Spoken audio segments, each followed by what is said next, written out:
Pois bem, já que hoje tivemos a apresentação de Mateus, eu gostaria de conversar com vocês para juntos meditarmos em um texto que trata sobre o Natal. Lembrando que no próximo domingo, dia 15, nós teremos a nossa cantata de Natal. E iniciaremos, portanto, um sermão direcionado a este assunto, Natal, e eu quero meditar com vocês sobre a encarnação do Verbo Divino. Para isso, convido-os a abrirem a palavra de Deus, o Evangelho segundo o relato de João, no capítulo 1, nós faremos a leitura do verso 1 ao verso 14. Evangelho segundo o relato de João. Os irmãos podem tomar seus assentos. Evangelho de João, Evangelho segundo o relato de João, capítulo 1, verso 1. Que diz assim, queridos: No princípio era o Verbo, e o Verbo estava com Deus, e o Verbo era Deus. Ele estava no princípio com Deus. Todas as coisas foram feitas por Ele, e sem Ele, nada do que foi feito se fez. Nele estava a vida, e a vida era a luz dos homens. A luz resplandece nas trevas, e as trevas não prevaleceram contra ela. Houve um homem enviado de Deus, cujo nome era João. Este veio como testemunha para que testificasse a respeito da luz, a fim de que todos virem a crer por intermédio dele. Ele não era luz, mas veio para que testificasse da luz. A saber, a verdadeira luz, que vinda ao mundo ilumina a todo homem. O Verbo estava no mundo, e o mundo foi feito por ele, mas o mundo não o conheceu. Veio para o que era seu, e os seus não o receberam. Mas a todos quantos o receberam, deu-lhes o poder de serem feitos filhos de Deus, a saber, os que creem no seu nome, os quais não nasceram do sangue, nem da vontade da carne, nem da vontade do homem, mas a vontade de Deus. Verso 14, vamos ler juntos? Comigo. E o Verbo se fez carne e habitou entre nós, e vimos a sua glória. Amém. Até aí. Pois bem, meus amados, este texto no Evangelho segundo o relato de João é um texto muito rico, riquíssimo, e nós não temos tempo para abordarmos todos os versículos que lemos.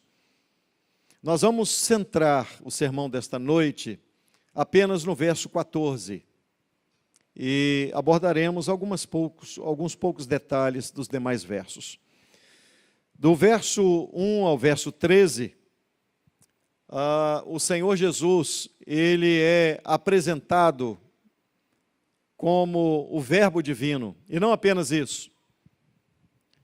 O apóstolo João, ele apresenta Jesus como Deus, ele apresenta Jesus como o Criador, ele apresenta Jesus como a luz, como a própria vida, como a essência de todas as coisas.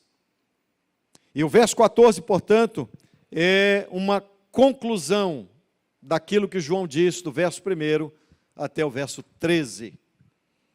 E é importante nós mencionarmos que o apóstolo João, ele conseguiu escrever com simplicidade algo extremamente complexo.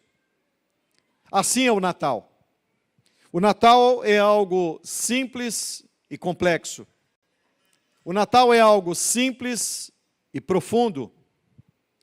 E o apóstolo João, ele vai tratar de assunto tão complexo, que é a encarnação do Verbo de Deus, que é a encarnação do Filho de Deus, a segunda pessoa da Trindade.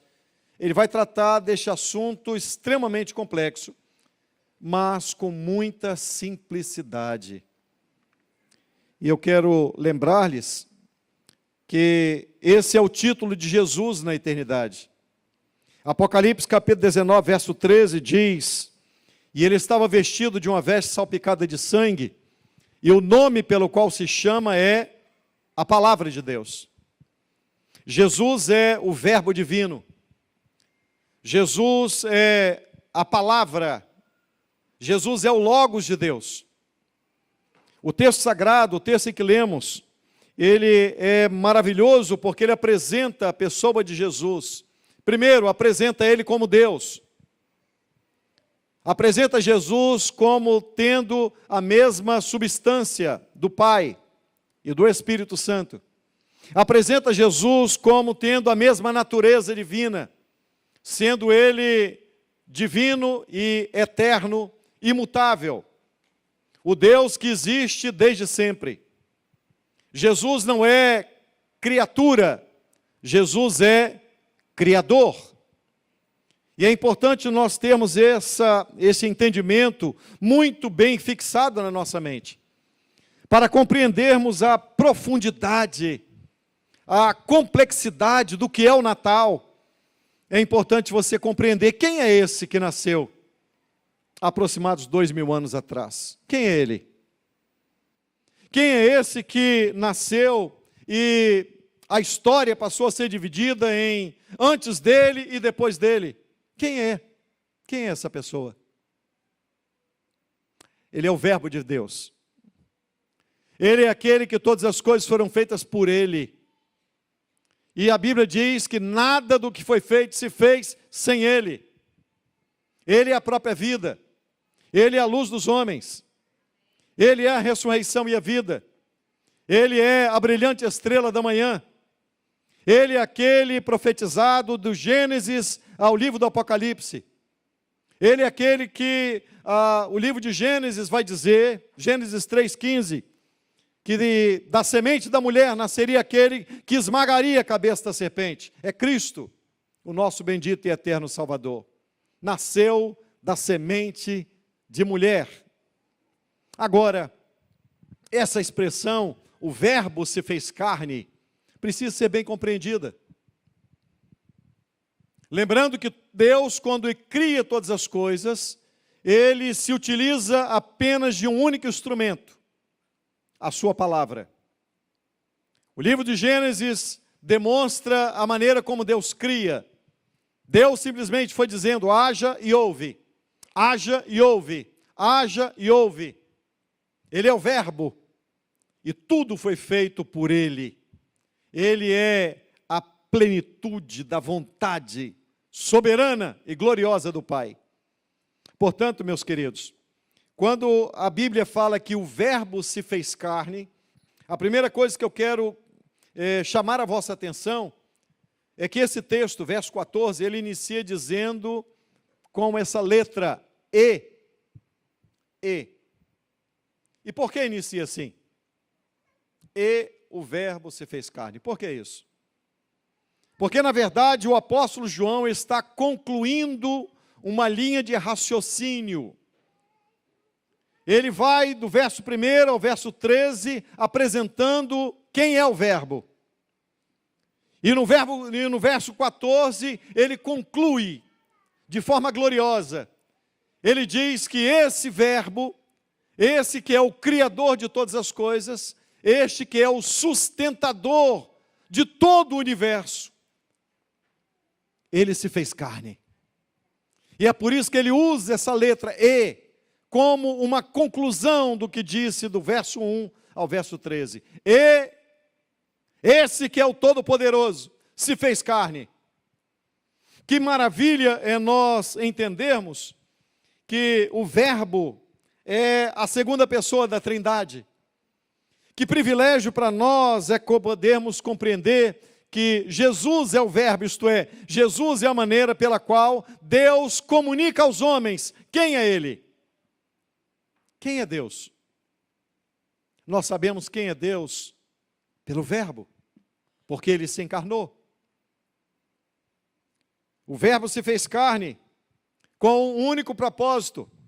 A Trindade augusta, Deus Pai, Deus Filho e Deus Espírito Santo, em um acordo trinitário, o Filho desceu da glória, o Verbo encarnou. Ele se fez carne. E aqui eu quero abrir um parênteses para dizer-lhes que Jesus, ele não se transformou em homem, ele se fez homem. Eu vou explicar a diferença. Se você disser que Jesus se transformou em homem, você está automaticamente dizendo que ele abriu mão, que ele deixou de ser Deus para ser homem. E a Bíblia diz que ele não deixou de ser Deus para ser homem. Em Cristo, habitou as duas naturezas, humana e divina. Cristo é 100% homem e 100% Deus. Verdadeiramente homem e verdadeiramente Deus. Existiu um tipo de doutrina, um homem chamado Nestório. Certa vez ele lançou uma dúvida, um questionamento, um tipo de doutrina sobre a pessoa de Cristo. E aí veio a doutrina chamada nestorianismo. O que significa isso? O nestorianismo dizia o seguinte, que em Jesus haviam duas pessoas, homem e Deus. E isso é uma heresia, porque Jesus não eram duas pessoas, ele era apenas uma única pessoa com duas naturezas, humana e divina. Uma pessoa com duas naturezas. Isso nós chamamos de união hipostática. O que é a união hipostática? É a união das duas naturezas. Ele é verdadeiramente homem e ele é verdadeiramente Deus. Não são duas pessoas, mas apenas uma pessoa com duas naturezas. Isso é importante nós compreendermos, porque algumas pessoas perguntam assim, quando Cristo foi à cruz, quem morreu? O homem ou Deus? E se você pensar como Nestório, você pode até imaginar que quem morreu foi o homem. Mas, se você entender que Cristo é verdadeiramente homem, verdadeiramente Deus, isto é, uma única pessoa, e nele há uma união hipostática em que habita duas naturezas, humana e divina, quem morreu? O homem, Deus. Mas a morte não pôde deter o príncipe da vida. E é por isso que ao terceiro dia ele ressuscitou poderosa e gloriosamente. Compreender essas coisas, meus queridos irmãos, é fundamental para nós sabermos que maravilha e que glória é o nascimento do Verbo. Que expressão bendita é, o Verbo se fez carne. E por que o Verbo se fez carne? O Natal nada mais é do que a celebração do Verbo encarnado. O Natal nada mais é do que o Verbo assumindo a humanidade. O Natal nada mais é do que o Deus Todo-Poderoso, que entrou na história do homem para fazer parte dela. O Natal, a maneira como Jesus se fez homem, não é transitório. Eu vou repetir para você compreender. Ele se fez homem para sempre ser homem e Deus. Não é algo transitório, mas é algo perene, isso é, ele se fez como um de nós. Irmão, será que dá para você compreender? Que o Deus que criou todas as coisas que existem, que o Deus que sustenta o mundo e todas as galáxias que existem, pelo poder da sua palavra, se fez homem. Nasceu como um bebê. Nasceu como qualquer bebê. Se rebaixou para estar mais próximo de nós. Deus se tornou acessível ao homem no nascimento de Cristo. O Criador se tornou criatura. Isso para que, de forma íntima e pessoal, o homem pudesse agora ter acesso a este Deus. Não é mais aquele Deus distante, mas o Deus que está presente. E por ele ter se feito homem, é importante nós compreendermos que há duas implicações gloriosas para isso. A primeira delas é que o Verbo se fez homem. Isso significa que ele chorou como nós choramos. Ele sentiu dores como nós sentimos. Ele sentiu frio como nós sentimos. Ele vestiu-se da nossa pele. Ele bebeu a nossa água. Ele calçou as nossas sandálias. Ele pisou no nosso solo. O Verbo divino, o Deus Todo-Poderoso, se fez homem. Quando você passa por angústia, por tristeza, quando o medo sobe ao seu coração, ele sabe o que é ter medo. Ele sabe o que é ser abandonado. Ele sabe o que é ser traído. Ele sabe o que é ser pobre. O berço dele foi uma manjedoura. A família dele não era rica. Conta os historiadores que José morreu quando Jesus era ainda muito novo. E ele teve que ser arrimo de família. Ele cuidou da casa, da carpintaria do pai. Ele sabe o que é começar a trabalhar cedo. Ele sabe o que é ter compromissos para atender a necessidade da família, desde cedo. Ele sabe quando as lágrimas rolam dos seus olhos, porque ele sentiu isso também. Ele sentiu fome. Ele sentiu frio. Ele sentiu sede. Ele sentiu a dor do abandono. Ele sentiu a dor de ser traído. Ele sentiu a dor de ver um amigo dizendo: eu não sei quem é ele, eu não conheço esse homem. No momento em que ele mais precisava. Sabe por que ele se fez carne? Para conhecer a sua dor. Sabe por que ele se fez carne? Para que todos nós estivéssemos identificados com ele. Para que quando nós passássemos por dores, por aflições, por angústias, ele pode dizer a você: eu sei o que você está passando. Eu conheço a dor. Eu conheço a sua aflição. Eu sei a razão das tuas lágrimas. Porque ele se fez homem. Ele viveu isso. Ele experimentou isso.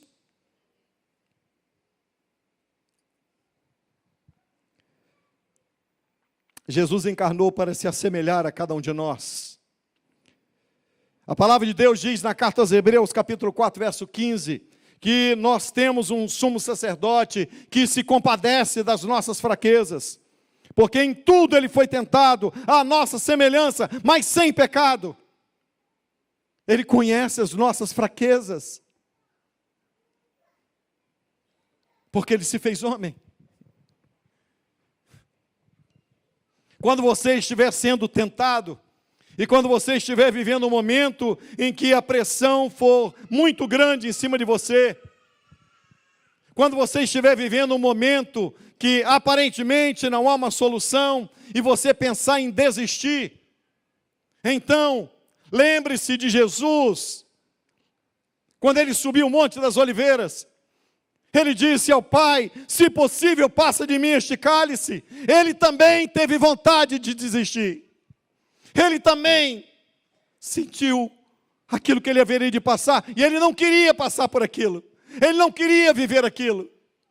E ele pediu ao Pai: se possível, passa de mim este cálice. Para que agora, eu e você, quando formos tentados, até os limites da nossa força, nós olhássemos para Ele. E Ele pode dizer a cada um de nós: eu venci, por vocês eu venci, para vocês eu venci. Eu conheço as tentações que o homem passa. A Bíblia diz que em tudo ele foi tentado. A diferença, ele era semelhante a nós, a diferença é que ele nunca pecou. Bendito seja Deus. Bendito seja Deus. Jesus encarnou com esse objetivo, para sentir o que nós sentimos. para saber o que as pessoas sentem. A diferença, irmãos, é que ele nunca pecou. Quando Lázaro, seu amigo, as suas irmãs Marta e Maria choravam, a Bíblia diz, e Jesus chorou. A humanidade de Jesus, a natureza humana de Jesus é patente. Ele chorou, ele teve fome, ele teve sede, ele sentiu dor, ele sentiu frio. Natal nada mais é do que a materialização de Deus. Natal é Emanuel, Deus, o Verbo encarnou-se para sempre viver conosco. Não é por um instante, não é algo perene, para sempre. Quando ele nasce, o anjo Gabriel vai anunciar a Maria. E ele anuncia a Maria dizendo: a virtude do Altíssimo te cobrirá, e tu darás à luz, e ele será chamado Filho de Deus. Ele se assentará no trono de Davi, e para todo sempre ele reinará. O nome dele será Emanuel. Ele não veio para passar um tempo conosco, ele veio para ficar para sempre conosco. Oh, irmãos, que coisa maravilhosa. Que doutrina bendita é nós compreendermos o que é a profundidade do Verbo encarnado. Ele não apenas se fez carne para conhecer a nossa dor, conhecer as nossas alegrias, as nossas tristezas. Ele também se fez carne porque somente um homem poderia pagar pelo pecado dos demais homens. A carta aos Romanos, capítulo 5, verso 12, diz assim: por um só homem entrou o pecado, e pelo pecado entrou a morte, e a morte passou a todos os homens, porque todos pecaram. Por um homem entrou o pecado, Adão. E agora, o Filho de Deus desce dos palácios da glória do Pai, sendo ele o Verbo, ele encarna como homem, ele nasce como qualquer criança. O berço dele foi uma manjedoura. Ele nasce como qualquer um. Aquele bebê que nasceu em Belém da Judeia, nasceu para levar os pecados de todos nós. Aquele bebê que nasceu em Belém da Judeia, nasceu para que nós pudéssemos hoje comemorar a imputação do nosso pecado sobre ele. Bendito seja Deus. Isso é Natal. Natal é o Verbo que encarnou, primeiro, para ele conhecer tudo que nós vivemos, para ele conhecer os nossos sentimentos, as nossas dores, os nossos problemas. Segundo, porque somente um homem poderia pagar pelos pecados dos demais homens. Se ele não descesse dos palácios da glória, não haveria solução para nós. Nós estaríamos debaixo do juízo de Deus. A carta aos Romanos é clara em dizer: todos pecaram e destituídos estão da glória de Deus. Não há um justo, nenhum sequer. Tudo o que nós merecemos é o inferno, pelo nosso pecado. Então, o Filho de Deus, o Verbo, encarna com um objetivo: pagar o preço que eu não podia pagar. Ir àquela cruz e cravar a cédula da minha condenação. Ele foi para pagar a minha dívida, para pagar a sua dívida. Ele veio para cumprir o objetivo glorioso que é nos levar para Deus.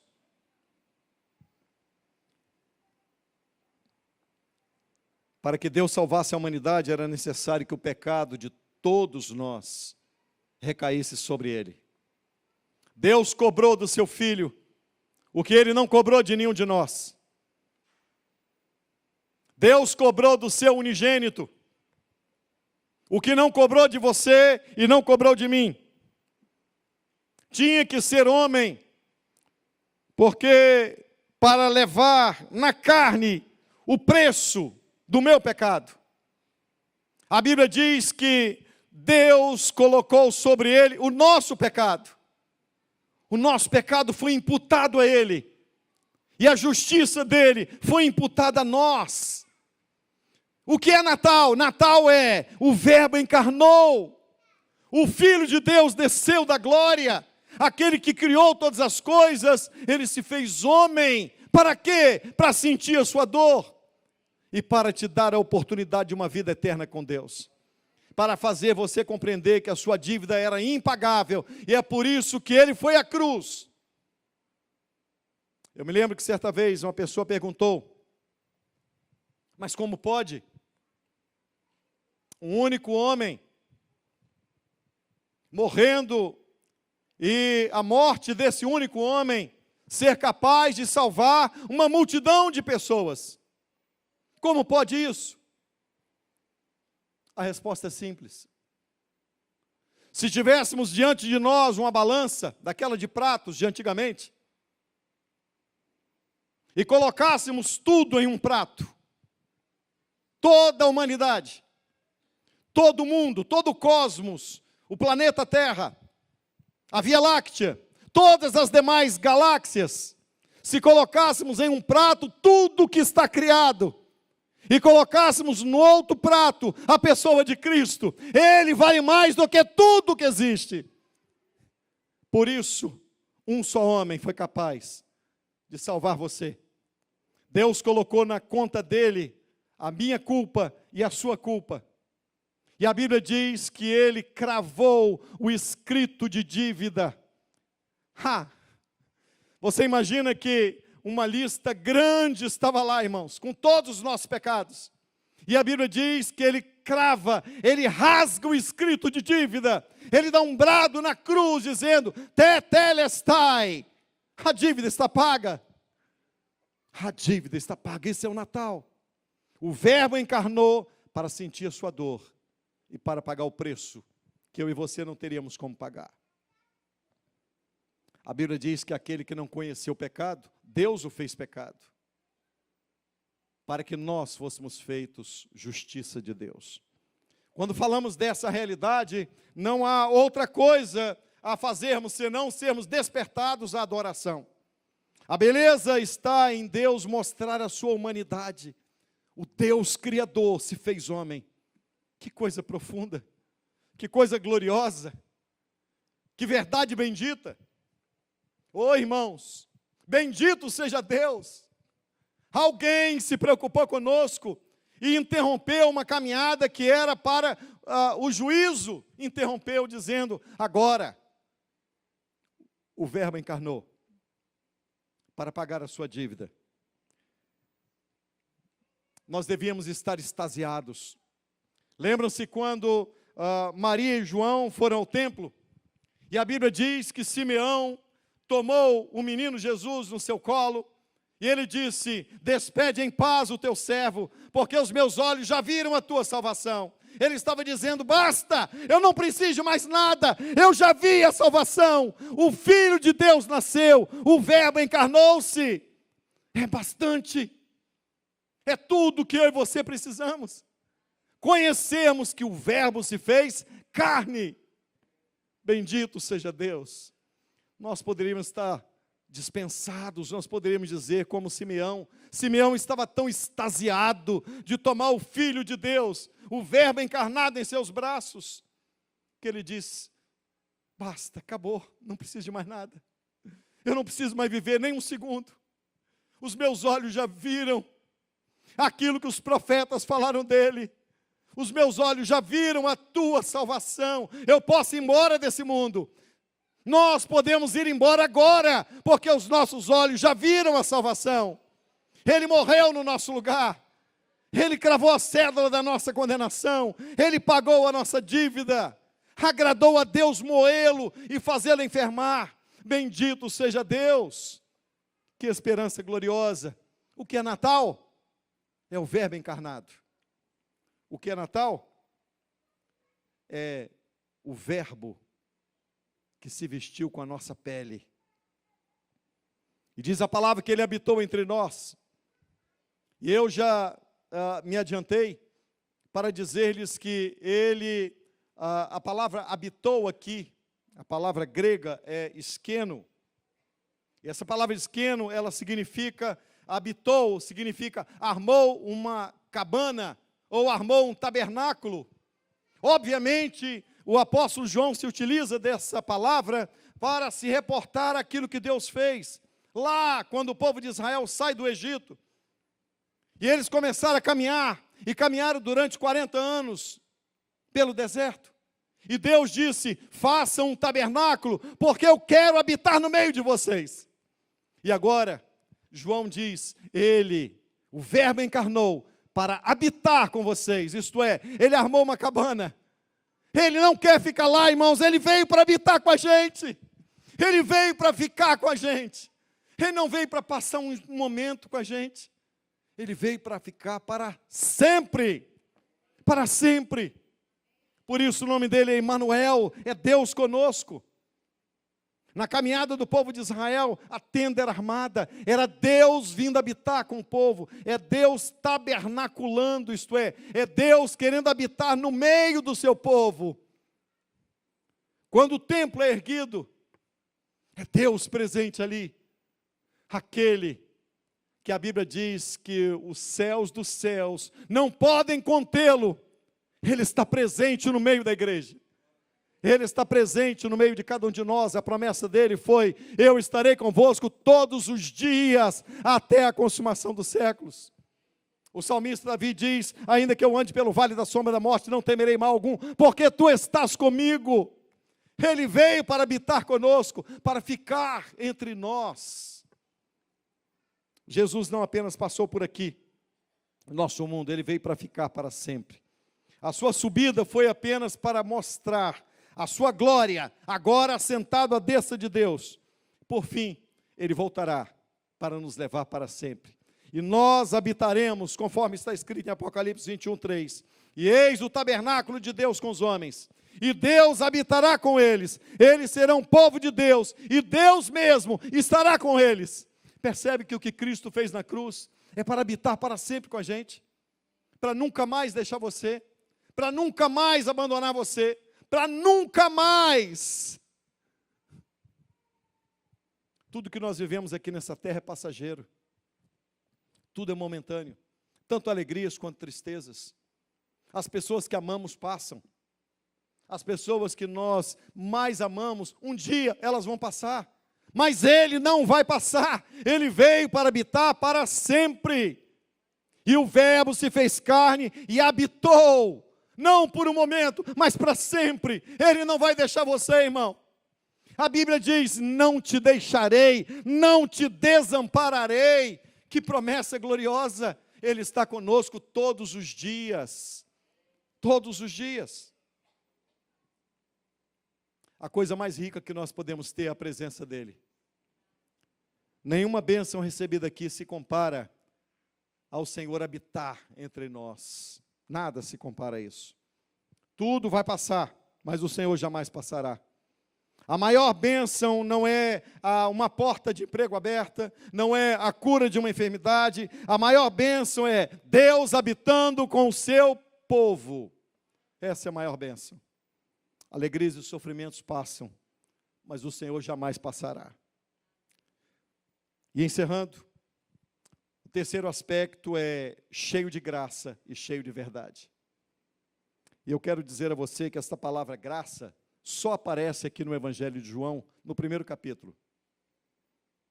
A palavra graça só aparece aqui no primeiro capítulo.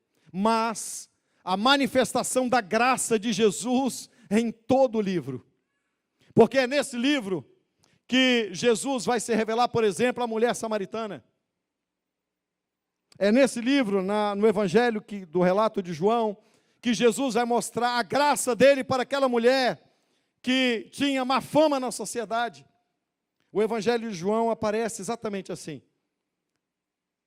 É nesse livro que Jesus ressuscita Lázaro. É nesse livro que ele cura um cego de nascença, graça. É nesse livro que ele trata com tantas pessoas que estavam distantes e agora ele se revela, porque isso é cheio de graça. E eu quero dizer algo importante para você, para finalizarmos. A palavra graça, ela só tem sentido se você tiver uma verdadeira concepção do pecado. Vou explicar. para que a palavra graça ganhe força e você tenha a plena consciência do que significa graça, antes disso é necessário você ter uma concepção do que é pecado. Caso contrário, essa graça fica esvaziada, fica uma graça sem sentido. A graça só é bonita quando você entende que, pelo meu pecado, eu mereci o juízo, mas pela graça, o meu nome está escrito no livro da vida. A palavra graça, ela é esvaziada quando você perde o sentido do pecado, quando você não compreende que, pelo pecado, nós merecíamos a morte. Todas as vezes que Jesus manifestou a sua graça, antes, ele dava uma consciência de pecado. Eu quero lembrar-lhes, por exemplo, a conversa de Jesus com Nicodemos. Nicodemos disse: o que é de fazer para herdar a vida eterna? Ele disse: necessário te é nascer de novo. Consciência de pecado. Você tem que nascer de novo. E então, quando ele conscientizou Nicodemos de que é da consciência que ele deveria ter de pecado, ele então apresenta a graça. A mulher samaritana, no poço de Jacó, Jesus virou-se para ela e deu a ela uma consciência de pecado primeiro, dizendo: traz cá o teu marido. E ela disse: não tenho marido. E Jesus disse: disseste bem, porque tiveste 5 maridos e o que tem agora não é teu, é da outra. Você está roubando o marido da outra. Jesus oferece uma consciência de pecado, para que depois ele salve aquela mulher. Primeiro ele te conscientiza quão pecador você é. Não merecemos nada, irmão, senão o juízo de Deus.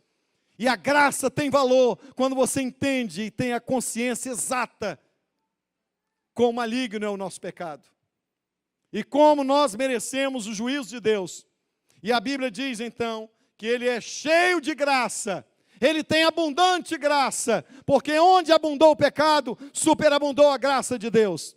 Eu creio que nesta noite, Deus está dando consciência de pecado a cada um aqui, para que você valorize a graça de Deus, para que a graça não seja uma graça barata, para que você não troque a graça de Deus por qualquer coisa, por um prato de lentilhas, como fez Esaú. Ele é cheio de graça, mas é cheio de verdade. E não tem nada mais confrontador do que a verdade. A verdade confronta aquilo que somos. Quando Jesus estava diante de Pilatos, Jesus falando sobre a verdade para Pilatos, Pilatos diz: mas o que é a verdade? A verdade não é apenas uma realidade, a verdade é Cristo. Ele é a verdade absoluta. Por isso, o Verbo se fez carne, habitou entre nós, cheio de graça. Graça nesta noite para a igreja, graça para salvar pecadores, graça para você ter uma certeza: o meu nome está escrito no livro da vida. Graça. E a verdade que nos confronta, a verdade que nos leva a uma realidade livre. No capítulo 17, Jesus diz assim, 17:1, meu Pai, está chegando a hora. Está chegando a hora de eu ser glorificado. Jesus está dizendo assim: eu vou ao Calvário, mas aquilo é a glória, isto é, ele foi humilhado para que a glória de Deus fosse manifestada a nós. E aí ele ora da seguinte maneira: meu Pai, me dá aquela glória que eu tinha lá no princípio, antes de todas as coisas serem criadas. Torna a dar-me esta glória. E ele ora também dizendo assim: eles vão estar comigo, porque eu quero que eles vejam a minha glória. Um dia, irmãos, nós estaremos diante dele, para contemplarmos a sua glória. Nós estaremos diante do trono do Cordeiro, milhões e milhões e milhares, que cantarão ao Cordeiro de Deus: digno és, porque com o teu sangue compraste homens de todas as raças, tribos, línguas e nações. Nós estaremos diante do trono para vermos a glória de Deus, do Deus Todo-Poderoso. O salmista pediu uma coisa ao Senhor. Ele disse: uma coisa eu peço ao Senhor, uma só. Ele não tinha 2 pedidos. Uma coisa eu peço: Eu quero contemplar a formosura do Senhor. Quão formoso é o nosso Deus. Você imagina que vai chegar o dia em que nós vamos estar diante do trono. E todos os demais seres celestiais diante do trono.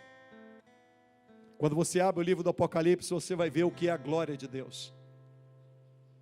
Diante do trono, os 12 anciãos tiram de suas cabeças as coroas e se curvam diante dele e dizem: digno és, digno és, digno és, digno és.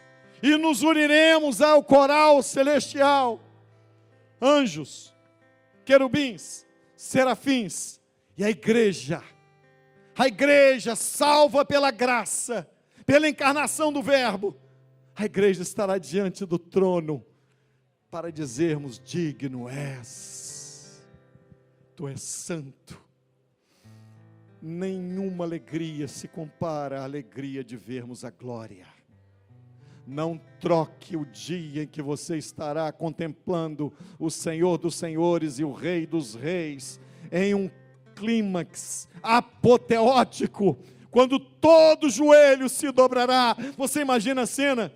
Todo joelho se dobrará, toda língua confessará que Jesus Cristo é o Senhor. O Senhor é a glória de Deus. Todos se curvarão. Eu quero estar lá. Eu quero estar lá. E o Verbo se fez carne e habitou entre nós, cheio de graça e cheio de verdade. E vimos a sua glória, como a glória do unigênito do Pai. Que Deus os abençoe. Vamos ficar em pé?